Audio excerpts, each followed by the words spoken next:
Eu quero dividir uma palavra com a igreja. Está em Salmos 75, versículo de 1 a 10. Eu falei para o pessoal lá da mesa que a gente não vai botar os textos bíblicos na parede, porque quando faltar meia hora a gente vai disparar o relógio ali. E eu falei para o pessoal do louvor, o pessoal que estava na palavra, assim, pessoal, não estica, porque o culto de virada de ano é um culto que eu não posso passar da hora, porque o ano acaba. Não tem como esticar esse culto não, entendeu? Geralmente passa os 20 minutos, 10 minutos, mas no culto da virada não tem como não. É ou não é? Mas vamos lá. Salmo 75, do versículo 1 ao versículo 10. Diz assim: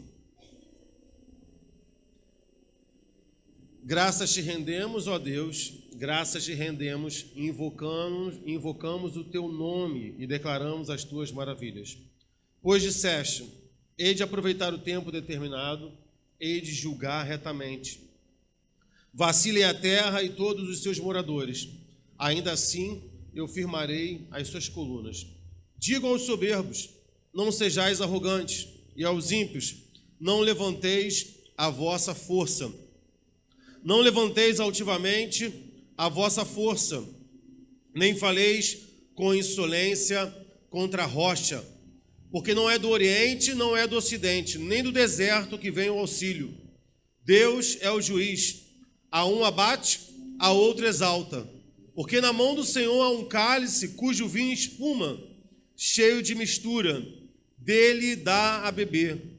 Sorvem-no até as escórias, todos os ímpios da terra. Quanto a mim, exultarei para sempre, salmodiarei louvores ao Deus de Jacó. Abaterei as forças dos ímpios, mas a força dos justos será exaltada. Amém? Louvamos ao Senhor. Vamos ir direto para o texto. Versículo 1, a gente vai bater os 10 versículos de uma maneira bem direta. Lá na estrutura do culto que eu botei para o pessoal do ministério, pessoal do louvor, eu colocava assim, ó, quando a Ives estiver acabando de falar, nesse momento a gente já vai ter 1 hora de culto passado. Está escrito lá no roteiro. Aí quando chega o momento da pregação, eu falei, senhores, nesse momento eu vou estar com quase meia hora para pregar. Eu falando assim, mas vamos para a palavra. Graças te rendemos, ó Deus, graças te rendemos, e invocamos o teu nome e declaramos as tuas maravilhas. Esse salmo, ele começa de uma maneira não particular. Ele começa de uma forma coletiva.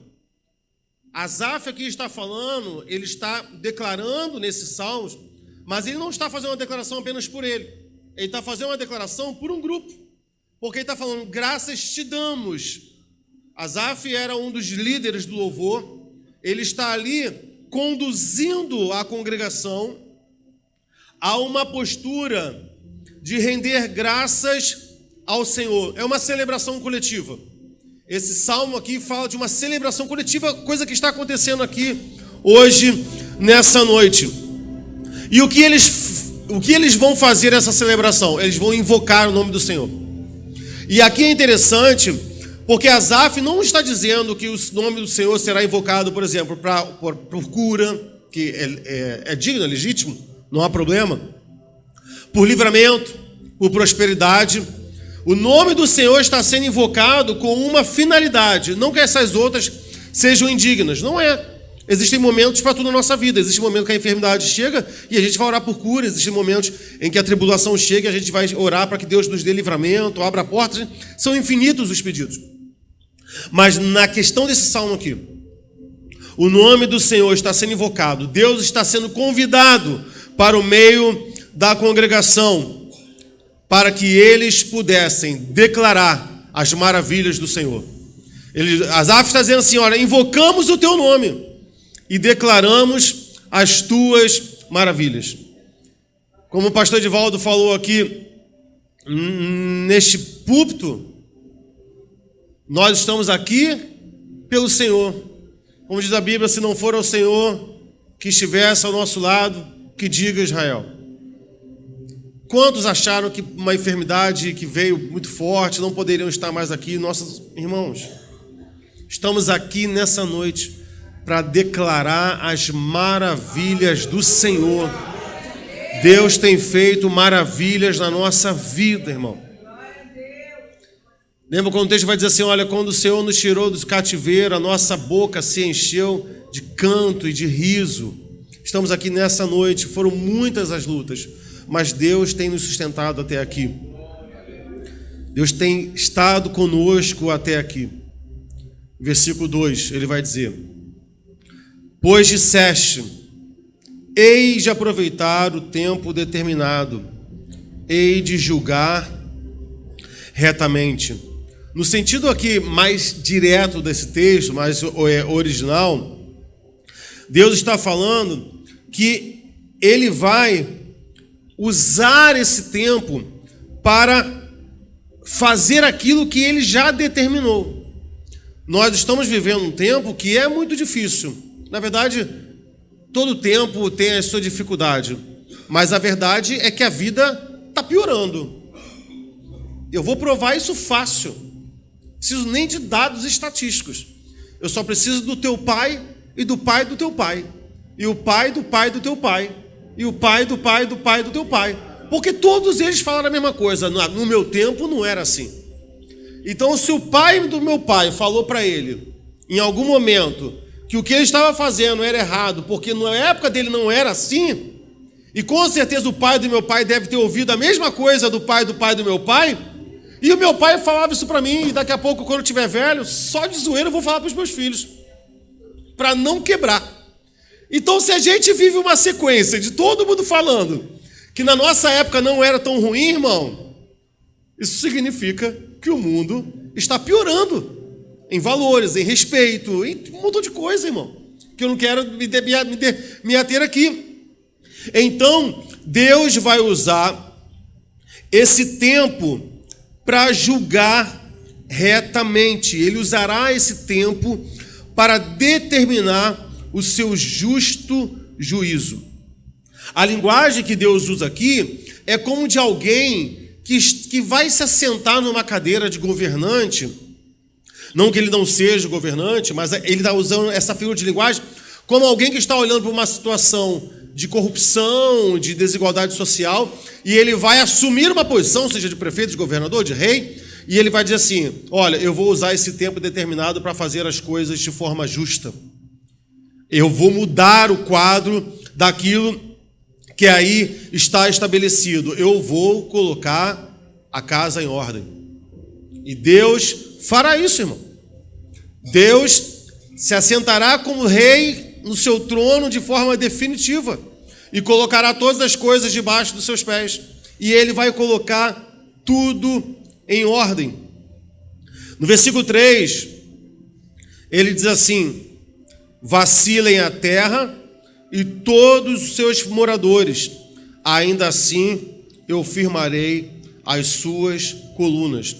Quando o salmista vai dizer aqui, ele vai fazer essa declaração de Deus, que ele diz assim, olha, vacilem a terra e todos os seus moradores, Deus está declarando que o governo na mão dos homens está falido,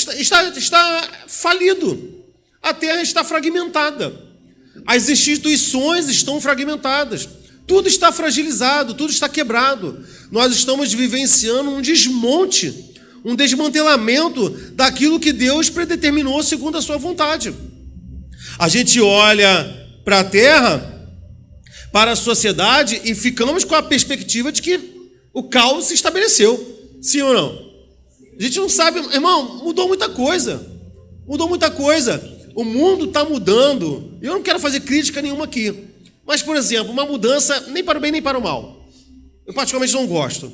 Não tenho nada contra, mas também nada a favor. Contanto que não fique perto de mim.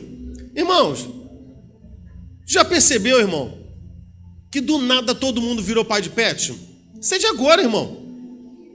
Cachorro. Aí tu anda no shopping, irmão. Eu estou usando esse exemplo como um símbolo significante, porque todo mundo aqui, pode ser o mais novo. Se a gente olhar para 2 anos atrás, não tinha isso no shopping. Tinha? Não tinha. Hoje eu sento numa praça de alimentação e eu sou obrigado a dividir um espaço com um cachorro que fica abanando o rabo. Veja, O mundo está mudando. Não estou fazendo uma crítica aqui, só estou lançando dado. Eu, particularmente, acho que o menos feliz ali é o cachorro, que fica preso dentro daquela bolsa ali, e são os cachorros estressados, já porque são pequenos, já viu? Quanto menor, mais estressado, é um latido chato. Eu falo, Deus, cala esse animal. Mas o mundo está aí, irmão. O mundo mudou. O mundo está mudando. E por mais que o mundo esteja assim, queridos, ele vai dizer, ainda assim eu firmarei as suas colunas. Por mais que as instituições estejam desestabilizadas, presta atenção. Por mais que o Pablo Vittar se apresente como a Mamãe Noel. O vídeo é engraçado, é terrível. Aparece a Mariah cantando, Natal nos Estados Unidos, aí Natal no Brasil. Esse vídeo, só para achar um pouquinho, esse vídeo é terrível. Por mais que a gente olhe para o mundo e fale assim, gente, o mundo está o caos, deixa eu te avisar, Deus ainda está no controle. Até esse caos, pode baixar um pouquinho, Alexei. Até esse caos está sendo controlado pelo Senhor. Aí, muitos poderiam pensar assim, pô, mas Deus poderia então já julgar isso de uma vez por todas, é ou não é? A gente fala assim, Deus poderia encerrar, Deus poderia dar fim a isso. Só que eu só quero te lembrar de uma coisa. Deus não encerra e não finaliza isso de uma vez por todas, não é porque Ele falta poder, é porque Ele não quer. E deixa eu te lembrar de outra coisa. Existem muitas pessoas da sua casa ainda que não se converteram a Jesus Cristo. E que se Deus resolve finalizar esse estado de caos que a gente está vivendo, espiritual, social, na humanidade, todos aqueles nossos familiares que ainda nesse momento estão longe do Senhor, passarão a sua eternidade longe do Senhor. Às vezes a gente olha para essa situação e a gente fala assim, Deus podia descer e acabar com isso. Lembre-se dos seus parentes. Lembre-se da sua casa que ainda não foi toda salva. Lembre dos seus tios, lembre-se dos seus filhos, lembre do seu marido. Porque na hora que Deus decidir encerrar, tudo estará encerrado. Não, eu não estou dizendo que eu não quero que Jesus volte. O que eu estou dizendo é que há um propósito na mão de Deus, no controle do Senhor, do porquê Ele ainda não encerrou isso tudo. E o texto bíblico é claro, porque Ele é longânimo em salvar. Se você não aguenta isso que nós estamos vivendo, se você se incomoda com um homem vestido de mulher ou com essa coisa descontrolada, você imagine como Deus se sente. Nós somos uma geração caída, pecadores. Deus é totalmente santo. A gente não consegue imaginar como deve ficar o coração de Deus vendo o mundo como está o mundo que Ele criou. Mas Ele é longânimo em querer salvar. E é por isso ainda que Ele não finalizou. Bem, aqui, de acordo com a sua Bíblia, aparece, dependendo da versão, aparece uma palavra escrita selá. Existem alguns salmos. Acontece alguns salmos no final e outros no meio.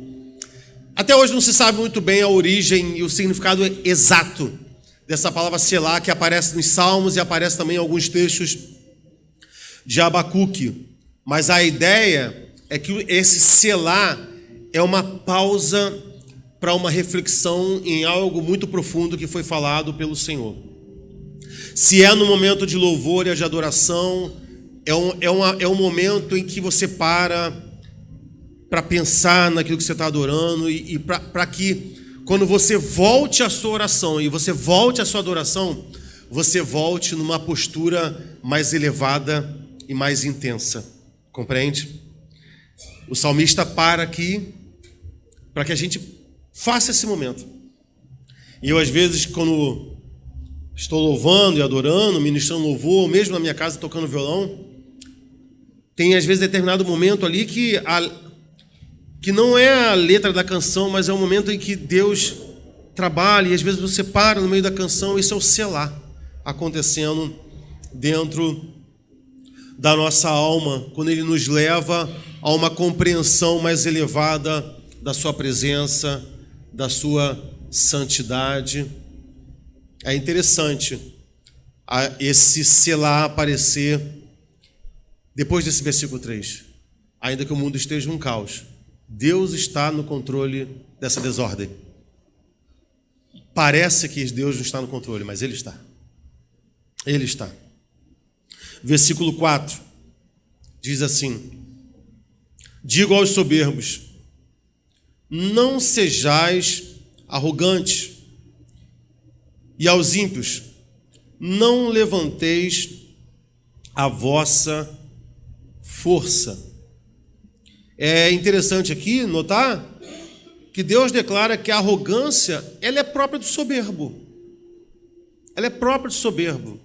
Eu vou te falar um negócio, irmão. Conversar com gente soberba, a gente não interrompe a conversa por educação, mas é chato pra caramba. É chato, irmão. É chato. Gente que se sente superior ao outro, que ele acha que ele é mais inteligente do que o outro. Aí você fica olhando assim, ó. Tá. Ele é melhor do que todo mundo, ninguém é igual a ele, ninguém faz melhor do que ele se acha super justo, ele acha que tem condição de falar mal de todo mundo. É soberbo. Soberbo. Só há uma péssima notícia para o soberbo. Deus não te quer. Deus quer a distância de você. A palavra do Senhor diz que Deus resiste aos soberbos. Isso talvez não é nem uma coisa tão difícil para o Senhor, porque dificilmente um soberbo ora pedindo ajuda ao Senhor, porque Ele é muito bom, não é? Ele não precisa de Deus. No máximo convidar a Deus para ver como Ele é tão bom. É arrogância, irmão. É arrogância. A gente tem acompanhado esses dias aí notícias, por exemplo, do Neymar, nesse cruzeiro doido aí que ele está fazendo, e eles chegaram a um ponto que não existe mais o que conquistar. Não é ouro, não é prata, não tem mais nada, tem sentido. E por que eles têm? Porque a joia deles agora é o seu próprio ego. Qual é a joia que esses homens usam? Não é diamante, eles têm tudo isso. O que eles têm, a joia que eles mais ostentam é o próprio ego. É a vontade de dizer assim, olha, eu tenho o que ninguém tem. E se de repente virar a moda pendurar uma banana no pescoço e essa banana ficar muito cara, eles vão pendurar a banana no pescoço. Mas mas não tem sentido, nada para eles tem sentido. Porque a joia que eles ostentam é o ego. É a própria arrogância. Deus resiste a estas pessoas. Está lá em Tiago 4, versículo 6. Outra coisa que ele coloca aqui é a ideia de pessoas que se juntam para reunir forças. Que se juntam. E aqui uma palavra de exortação à igreja. Não se una por motivos vis. Não se una. Não se una. Não se una para tirar alguém de algum tipo de posição. Não se una com alguém para falar mal de alguém. Não se una. Não use as suas forças de uma maneira ímpia. Não faça isso. Eu estive pregando lá na igreja do meu pai e o pastor Davi fez um batismo. A gente tem um costume aqui, eu vou trazer esse costume para cá. Eu gostei muito. Geralmente a gente faz o batizando, declarar um montão de coisa aqui, né? Você aceita, você reconhece Jesus Cristo, mas lá ele não fez nem com o batizando. O batizando falou, quem mais falou foi a igreja. E na hora do batismo, o pastor Davi, ele falou assim, levante a mão comigo. Aí a igreja levantou a mão, diga assim, eu juro não ser pedra de tropeço na vida desse novo crente. Eu juro apoiar esse novo crente na caminhada com o Senhor. Eu juro não emprestar os meus lábios de uma forma maligna para que eu venha destruir a fé desse novo crente. Irmão, mas ele saiu, ó. E está lá, meu irmão. E a igreja jurando, meu irmão. Diante daquele neófito. Diante daquele novo convertido. Sejamos crentes de verdade. Não usemos as nossas forças de uma maneira vil. Não usemos os nossos corações, a nossa mente, para elaborar coisas maledicentes. Porque isso configura uma reunião de ímpios. A Bíblia diz que na reunião dos servos de Deus existe louvor e graça. Quando dois crentes se reúnem, há louvor e graça. Essa é uma característica da reunião de crente. Quando você vira com outro crente e você fala assim, você viu a irmã? Acabou. Reunião de ímpio. Que isso para reunião de ímpio? E não adianta começar com aquele jeito não. Olha, eu não queria fazer fofoca. Está fazendo fofoca, é ímpio. Não adianta esse prelúdio, não adianta. Você querer fazer se auto... Ai, meu Deus, não é penitenciar, não, é penitência, né? A autopenitência, você mesmo se perdoa do pecado que você vai fazer. Olha, livra-me Deus de estar... Não, Deus não vai te livrar não, você é um ímpio. Você está se comportando como um ímpio quando dois crentes se juntam a louvor e ações de graça. Quando dois crentes se juntam a louvor e ações de graças. Pronto, e acabou. E esse é o padrão bíblico. Versículo 5.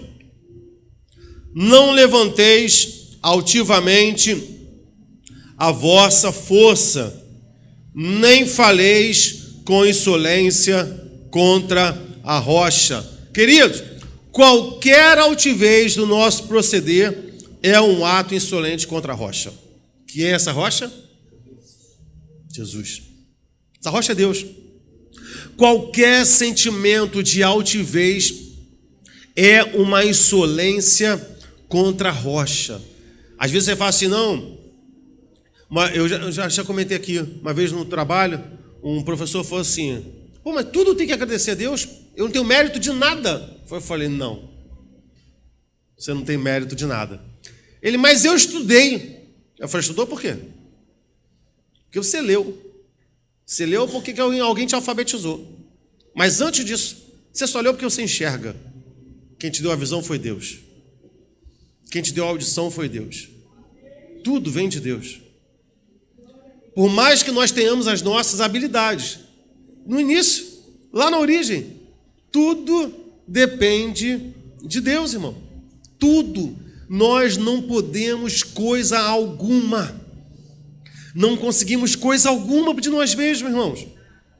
Então, todo sentimento altivo é um ato de soberba contra aquele que realmente nos sustenta e firma os nossos pés. Ele é a rocha, não há outra rocha que eu conheça. Ele é a pedra fundamental da igreja. Ele é a nossa base. Ele é aquele que nos sustenta. Existem pessoas que estufam o peito, acham que elas acham que fazem acontecer. Não, querido, que ignorância. Que ignorância. Salmo 30, versículos 6 e 7, o salmista vai dizer assim: na minha prosperidade, eu dizia, jamais vou ser abalado. Jamais vou ser abalado. Tu, Senhor, por teu favor, fizeste permanecer forte a minha montanha. Apenas voltaste o rosto e eu fiquei logo conturbado. Veja, ele vai dizer assim: Senhor, na minha prosperidade eu achei, e falei besteira, eu achei que nunca seria abalado. Mas se eu vivo o que eu vivo hoje, é favor teu, é bênção tua, é permissão tua. E aqui ele vai dizer, ele não vai nem dizer de coisas que aconteceram com Jó. Enfermidade não. Ele vai falar assim: o Senhor só virou o rosto e meu espírito já se perturbou. Só eu em perceber que Deus já não estava olhando mais para mim de uma forma cuidadosa, eu já me desestabilizei. Não confie na sua força, meu querido. Não confie no seu trabalho. Não seja insolente contra a rocha que é Deus. Renda toda a glória a Deus, toda a honra ao Senhor. Não é à toa que o apóstolo Paulo diz: quer comais, quer bebais, quer façais qualquer coisa, irmão, façam para a glória de Deus, para que Deus seja glorificado nas nossas vidas, em todas as nossas ações. Todas as nossas ações precisam glorificar o nome do Senhor. Precisam glorificar o nome do Senhor. Hoje eu recebi uma mensagem de uma colega de trabalho, ela não é cristã, e ela falou assim: Sandro, nossos valores são muito diferentes, pensamos muito diferente, mas eu quero te agradecer pelo tempo que eu passei com você, porque eu pude aprender muito com você. E a minha resposta para ela foi assim: olha, desejo que Deus te abençoe, você é uma pessoa diferenciada, você é uma menina capacitada, mas renda glória ao Senhor. Porque por mais que você tenha habilidade, tenha inteligência, você só tem porque Deus te permite ter.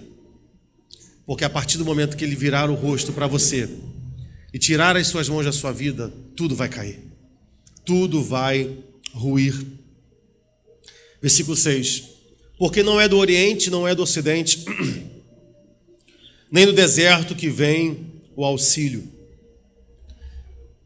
Aqui nesse versículo 6, o salmista, ele está fazendo alusão a um cerco que Israel passou, um cerco violentíssimo, do rei Senaqueribe. Senaqueribe veio com muita força contra Israel e contra outros povos. E Senaqueribe veio destruindo alguns reis, inclusive o rei de Ecrom, que o Egito tentou ajudar esse reino, e Senaqueribe foi lá e derrotou também o Egito. Então, aqui ele faz alusão, quando ele vai dizer que o auxílio não vem do Oriente, ele está falando da Babilônia. Quando não vem do Ocidente, ele está falando do Egito. Quando não vem do deserto, ele está falando dos árabes que habitam no deserto. Ele vai dizer, não vai vir ajuda de nenhum deles. Porque Israel ficou desesperado, e ele esperava que realmente viesse ajuda desses povos que inclusive eram inimigos deles. O Egito tentou ajudar Israel, e mesmo assim foi derrotado. Senaqueribe foi um rei pesadíssimo que se levantou contra Israel. A guerra estava em torno de Israel. E Deus fala assim, olha, o teu auxílio não vai vir nem do norte nem do oriente. A gente vive hoje aqui algo parecido. Hoje eu estava lendo que o Kim Jong-un acabou de fazer uma ameaça seríssima de um ataque nuclear contra os Estados Unidos, se os Estados Unidos não tirar o navio ou submarino que está lá aportado perto do Japão. Ele falou assim, se você não tirar, a gente vai mandar um míssil nuclear para dentro. Eu li hoje isso. É a notícia da semana. Não sei se foi hoje ou se foi ontem. Nós estamos vivendo cercados de rumores de guerra, irmão. O mundo está em guerra.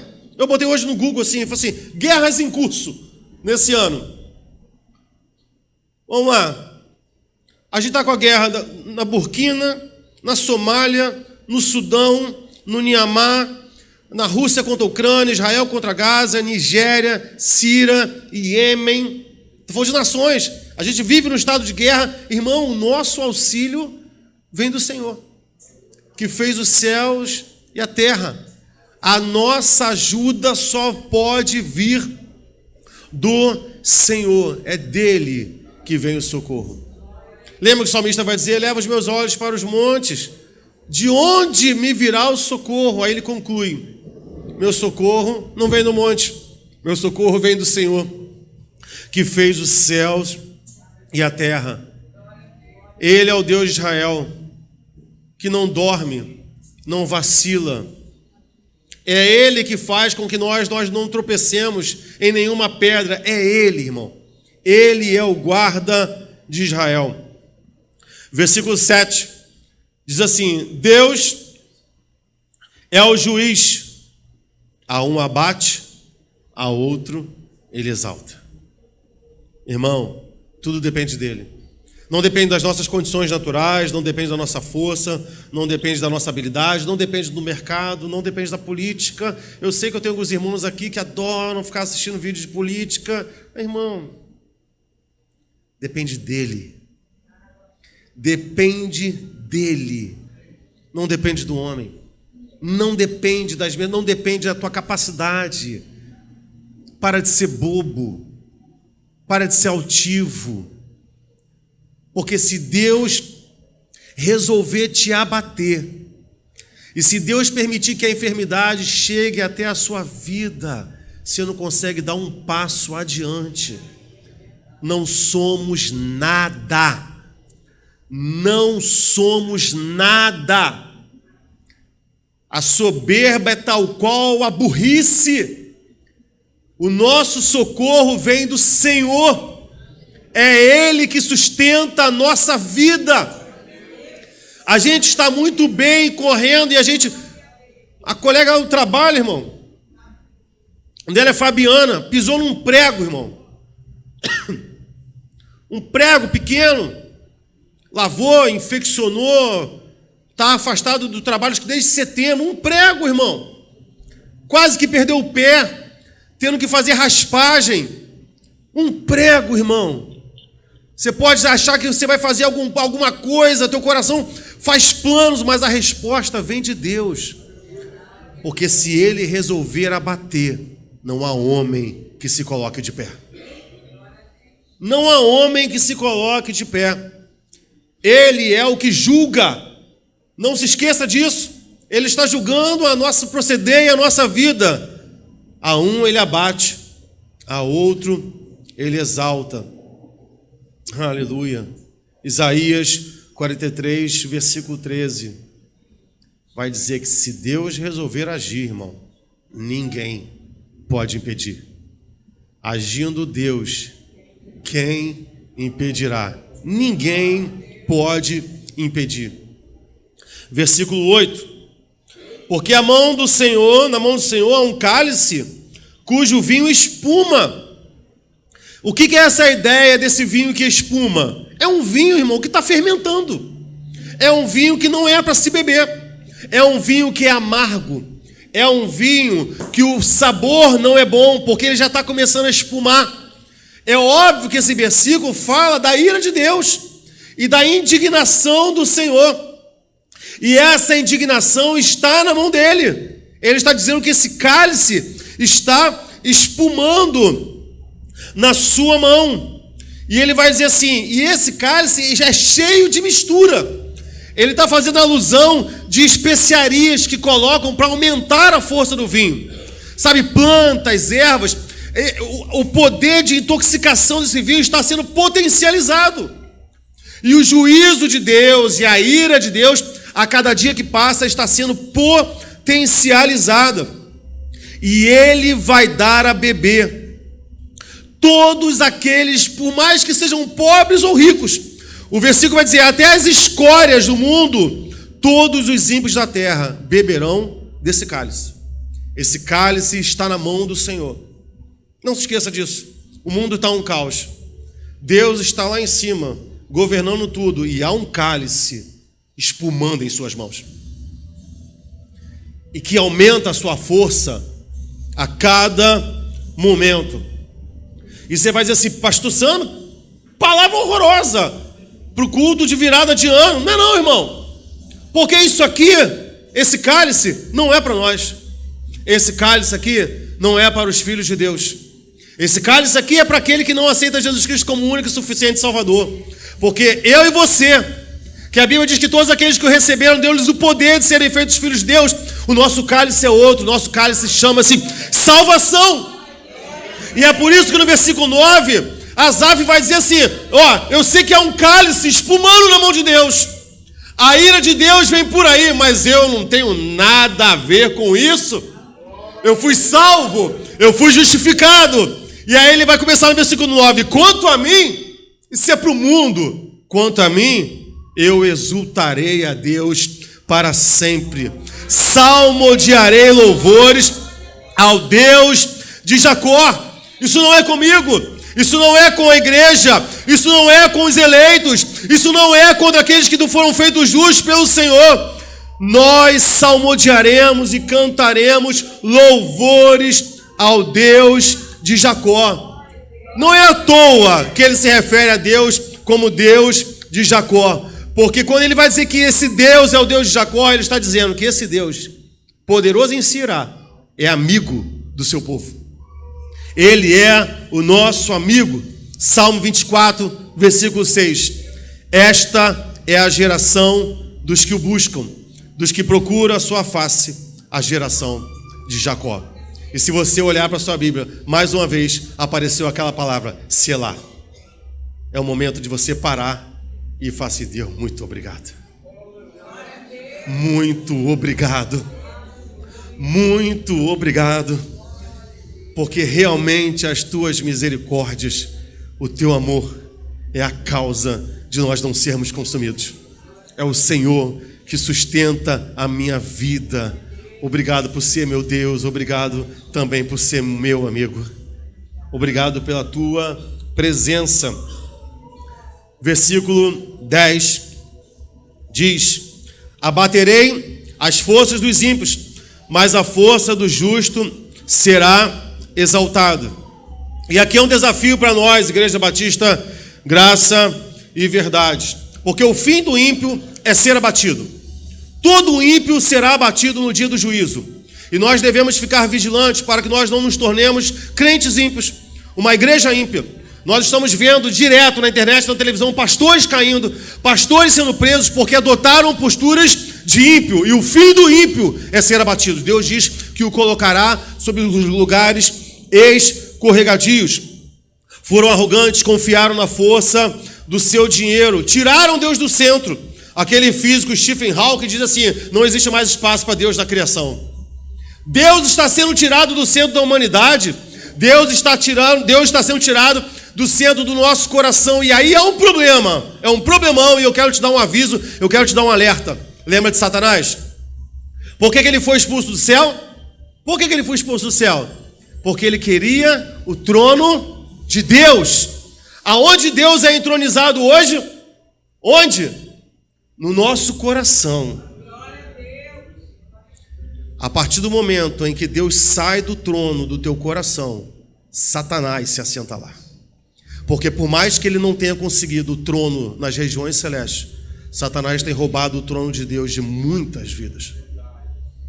Ele tem se assentado no coração de muitos e tirando sentimento aqui, ó, mais um trono que eu tomei do Senhor. O seu desejo continua mesmo de roubar o trono do Senhor. Satanás não quer roubar a tua justiça, tua honestidade, teus princípios de moralidade. Deixa de ser bobo. Eu ia falar deixa de ser besta, mas vai ser muito ofensivo. Deixa de ser bobo, irmão. Porque muita gente vai para o inferno honesto, cheio de moralidade, cumpridores dos seus deveres. Mas por que serão lançados ao inferno? Porque Jesus Cristo não está no trono do seu coração. Satanás não quer roubar, sabe? Ele não quer te fazer uma pessoa devassa. Ele só quer que você não reconheça a Jesus Cristo como seu único e suficiente Salvador. E sabe por quê? Porque é só pelo nome de Jesus que existe salvação. Importa que somente pelo nome dele sejam salvos todos, homens e mulheres. E aí o versículo vai dizer: ele abate a força dos ímpios, mas a força dos justos será exaltada. Se permanecermos santos e justos, o Senhor exaltará a nossa força. E isso aqui não tem nada a ver com vaidade. Isso aqui não tem nada a ver com ego de igreja. Isso aqui não tem nada a ver com desejos de nós sobressairmos. Porque quando Deus exalta a força do seu povo, quando Deus exalta a nossa força, Ele exalta o seu próprio nome. Ele exalta a sua própria imagem. Ele exalta a sua própria pessoa. Ele não nos exalta. Ele exalta a força do justo. E que força é essa? Salmo 28, versículo 7. O Senhor é a minha força. O Senhor é a nossa força. Salmo 73, versículo 26. O meu corpo e o meu coração poderão fraquejar, mas Deus é a força do meu coração e a minha herança para sempre. Ele será exaltado na nossa vida quando fortalecer os passos dos justos. Eu quero te convidar a gente se colocar de pé.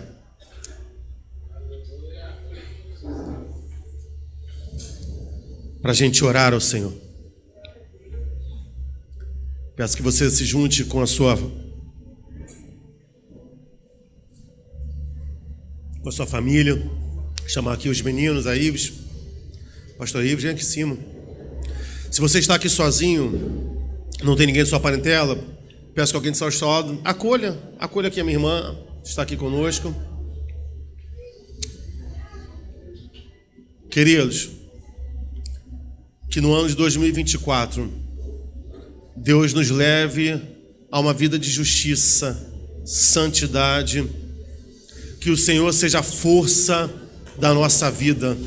Feche seus olhos. Se você gostaria que alguém da sua casa estivesse aqui, comece a clamar a Deus agora pela vida dele. Ore ao Senhor. Ore ao Senhor. Ore ao Senhor. Comece a clamar a Deus pela sua família. Que no ano de 2024 Deus seja a nossa força. Que Ele exalte a força dEle na nossa casa. Que nós possamos exultar o Senhor para sempre. Salmodiar ao Deus de Jacó. Deus, nós te louvamos, Pai.